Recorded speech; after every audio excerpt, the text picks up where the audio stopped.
8వ తరగతి చదువుతున్నాను. నేను ఝాన్సీ లక్ష్మీబాయి గెటప్ వేసాను.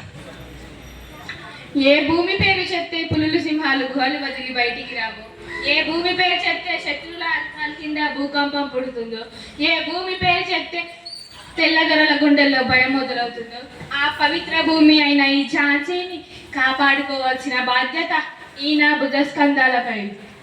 ఈయన ఖడ్గం శత్రువుల రక్తంతో దాహం తీర్చుకోవాలని, కథల రంగంలో శత్రువుల తలలతో బంతులాటలాడాలని ఊబిళ్ళు ఉంటున్నాయి. 60 వేళ్లకు మున్న కట్టారు ఆంగ్లేయులు మన అమూల్యమైన ఝాన్సీ పట్టణాన్ని.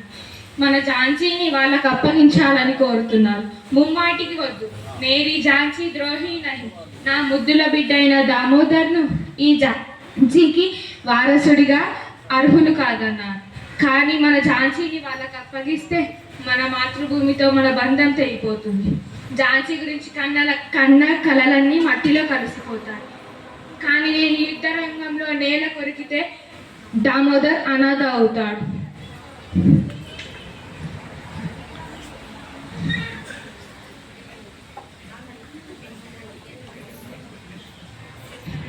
ఆంగ్లేయుడ, నేను నీకు ఎలాంటి గతి పట్టిస్తాను అంటే, భారతదేశం పేరు వింటేనే నీకు వణుకు పుడుతుందిరా. నా ఈ బతుకే కన్నా చావే నయం అనుకుంటానురా. నా బతుకు అనంత వాయువులో కలిసిపోయిన నా ఈ పోరాటం ఆగదురా. దేశ ప్రజల కొరకు, రాజ్యం కొరకు నేను పోరాడుతానురా.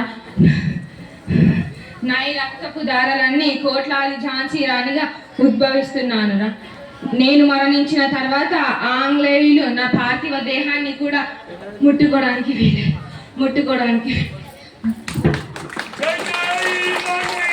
Bharat thank you. Jhansi Rani Bharat Mata key